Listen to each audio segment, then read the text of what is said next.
हज़रत आदम अलैहिस्सलाम, तख्लीक से ज़मीन तक। कायनात की वुसअतों में जब ज़मीन पर इंसान का कोई नाम व निशान ना था, अल्लाह सुब्हाना व तआला ने एक फ़ैसला किया। आसमानों में अल्लाह ने अपने फ़रिश्तों को खबर दी कि वो ज़मीन पर अपना एक खलीफा यानी अपना नायब और हुक्मरान बनाने वाला है। इस्लाम हमें बताता है कि फ़रिश्ते नूर से पैदा किए गए हैं और वो अल्लाह की हमेशा फरमाबरदारी करते हैं, जबकि जिन्नात को धोई के बगैर आग से पैदा किया गया था। फ़रिश्तों ने जब अल्लाह का इरादा सुना तो उन्होंने हैरत से सवाल किया। उनका मकसद अल्लाह पर एतराज़ करना नहीं था, बल्कि वो समझना चाहते थे। उन्होंने कहा, ए रब, क्या तो ज़मीन पर ऐसी मखलूक पैदा करेगा जो वहाँ फसाद मचाएगी और खून बहाएगी, जबकि हम तेरी तस्बीह और पाकी बयान करते हैं। फ़रिश्तों का ये खौफशाद जिन्नात के पुराने फसाद को देख कर था, मगर अल्लाह का जवाब निहायत मुख्तसर और गहरा था। अल्लाह ने फरमाया, बेशक मैं वो जानता हूँ जो तुम नहीं जानते। फ़रिश्तों ने फ़ौरन अपनी आजिज़ी का इजहार किया और कहा, ए अल्लाह तो पाक है, हमें तो बस इतना ही इल्म है जितना तूने हमें सिखाया। फिर अल्लाह ने आदम अलैहिस्सलाम की तख्लीक का आगाज़ किया। हदीस के मुताबिक अल्लाह ने पूरी ज़मीन से मिट्टी का एक हिस्सा लिया। इस मिट्टी में हर तरह की खासियत थी, सुर्ख, सफ़ेद, काली, नर्म और सख्त। यही वजह है कि आज आदम अलैहिस्सलाम की औलाद यानी हम इंसान रंगत और मिजाज में एक दूसरे से मुख्तलिफ है। रसूल अल्लाह सल्लल्लाहु अलैहि वसल्लम ने फरमाया कि अल्लाह ने आदम अलैहिस्सलाम को अपने हाथ से बनाया और उनका कद 60 हाथ लंबा रखा। सही मुस्लिम की रवायत है कि आदम अलैहिस्सलाम की तख्लीक जुमा के दिन असर के बाद हुई। 40 साल तक ये मिट्टी का पतला बना रूके पड़ा रहा। पहले ये गीली मिट्टी थी, फिर ये सूख कर खनखनाती हुई ठीकरी बन गई। इब्लीस जो इस वक्त फरिश्तों के साथ रहता था, इस नए ढांचे के पास आता। वो हसद और जलन में मुब्तला था।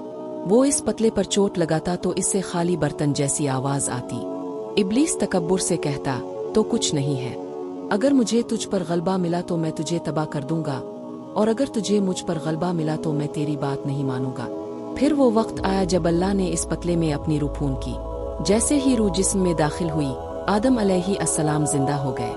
होश में आते ही उन्हें छींक आई और उनकी जुबान से पहला लफ्ज निकला, अल्हम्दुलिल्लाह, यानी तमाम तारीफें अल्लाह के लिए है। अल्लाह ने जवाब में फरमाया, रहमिक अल्लाह आदम, यानी आदम, तुम्हारा रब तुम पर रहम करे। अब इम्तिहान की घड़ी थी।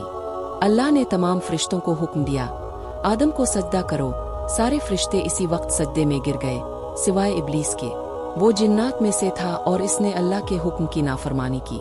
अल्लाह ने पूछा, ए इब्लीस, तुझे किस चीज ने रोका कि तूने सजदा नहीं किया? इब्लीस ने तकब्बुर से जवाब दिया, मैं इससे बेहतर हूँ। तूने मुझे आग से पैदा किया और इसे मिट्टी से। अल्लाह ने इसके इस गुरूर की वजह से इसे रजीम करार दिया और जन्नत से निकाल दिया। इब्लीस ने निकलते वक्त अल्लाह से क़यामत तक की मोहलत मांगी और कसम खाई कि वो आदम अलैहिस्सलाम और उनकी औलाद को सीधे रास्ते से बकाएगा। अल्लाह ने फरमाया, जा, तुझे मोहलत है, मगर मेरे मुखलिस बुंदों पर तेरा कोई जोर नहीं चलेगा।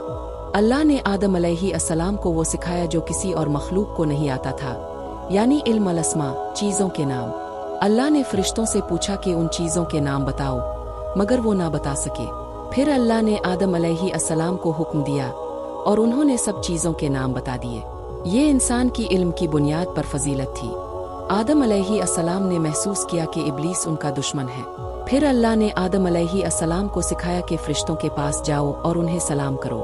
आदम अलैहिस्सलाम ने कहा, अस्सलाम अलैकुम। फरिश्तों ने जवाब दिया, वालेकुम अस्सलाम व रहमत अल्लाह।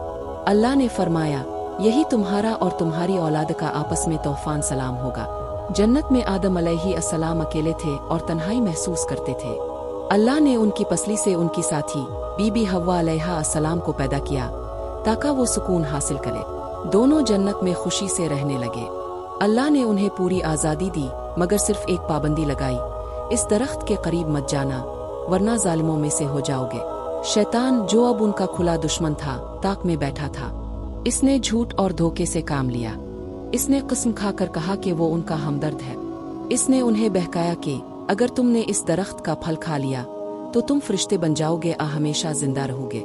आदम अलैहिस्सलाम भूल गए और उनका इरादा कमजोर पड़ गया। दोनों ने इस दरख्त का फल खा लिया। फल खाते ही उनके जिस्म से जन्नती लिबास उतर गया और वो बरहना हो गए। शर्मिंदगी के मारे वो जन्नत के पत्तों से अपने जिस्म छुपाने लगे। अल्लाह ने उन्हें पुकारा, क्या मैंने तुम्हें मना नहीं किया था और कहा नहीं था कि शैतान तुम्हारा दुश्मन है? आदम अलैहिस्सलाम और बीबी हव्वा अलैहिस्सलाम ने फौरन अपनी गलती मान ली और वो मशहूर दुआ मांगी, रब्ना ज़िलमना उनफुसना ओन लिम तगफिर लना व तरामिना लिंकोनन मन अल खासरीन, यानी ये हमारे रब, हमने अपनी जानों पर जुल्म किया, अगर तूने हमें मुआफ ना किया और हम पर रहम ना किया तो हम बर्बाद हो जाएंगे। अल्लाह ने तौबा कबूल की, मगर अब मंजिल बदल चुकी थी। अल्लाह ने हुक्म दिया, जमीन पर उतर जाओ, तुम एक दूसरे के दुश्मन होगे और वहां तुम्हें एक वक्त तक रहना है। जमीन पर जिंदगी आसान नहीं थी। आदम अलैहिस्सलाम को खाना हासिल करने के लिए सख्त मेहनत करनी पड़ती थी।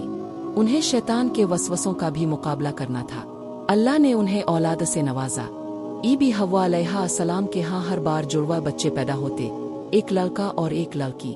पहले जुड़वा बच्चों में काबील और इसकी बहन थी, दूसरे जुड़वा में हाबील और इसकी बहन थी।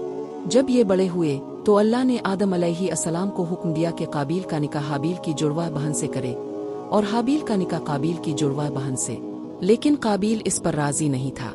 वो चाहता था कि वो अपनी ही जुड़वा बहन से शादी करे क्योंकि वो ज्यादा खूबसूरत थी। वो अपने बाप आदम अलैहिस्सलाम के हुक्म के खिलाफ खड़ा हो गया। फैसले के लिए अल्लाह ने हुक्म दिया कि दोनों भाई अपनी कुर्बानी पेश करें। जिसकी कुर्बानी कबूल होगी फैसला इसके हक में होगा। हाबील एक चरवाहा था, इसने अपने सबसे बेहतरीन और मोटे ताजे जानवर की कुर्बानी दी। काबील खेती बाड़ी करता था, इसने बेदिल्ली से खराब और सड़ी हुई फसल पेश की। आसमान से आग आई और हाबील की कुर्बानी को खा गई, जबकि काबील की कुर्बानी वैसी ही पड़ी रही। काबील गम्ज गुस्से में पागल हो गया। इसने हाबील से कहा, मैं तुझे कत्ल कर दूंगा। हाबील, जो अल्लाह से डरने वाला और नेक था, इसने कहा, अल्लाह सिर्फ परहेजगारों की कुर्बानी कबूल करता है। अगर तुम मुझे मारने के लिए हाथ उठाओगे तो भी मैं तुम्हें मारने की कोशिश नहीं करूंगा। मैं अल्लाह से डरता हूँ। मगर काबील पर शैतान का असर गालिब आ गया। इसने अपने सगे भाई को कत्ल कर दिया। ये जमीन पर पहला कत्ल था। फिर वो लाश लेकर फिरता रहा कि क्या करे। अल्लाह ने एक कौवा क्रो भेजा जिसने जमीन खोद कर दूसरे मरे हुए कौवे को दफन किया। ये देखकर काबील रोया और इसने अपने भाई को दफन किया। आदम अलैहिस्सलाम इस हादसे से शदीद गमगीन हुए। वो अपनी बाकी जिंदगी अल्लाह की इबादत और अपनी औलाद की तरबियत में लगे रहे। जब उनकी वफात का वक्त करीब आया तो उन्होंने जन्नत के फल खाने की ख्वाहिश जाहिर की। उनके बेटे खूनने निकले तो फरिश्ते मिले जो उन्हें वापस ले आए। फरिश्ते आदम अलैहिस्सलाम की रूह कब्ज करने और उन्हें गुस्ल व कफन देने आए थे। आदम अलैहिस्सलाम की वफात के बाद उनके बेटे शीस अलैहिस्सलाम ने उनकी जगह संभाली और नबूवत का सिलसिला आगे बढ़ा। यहाँ से इंसानियत का सफर जारी रहा अपने रब की तरफ वापस लौटने के लिए।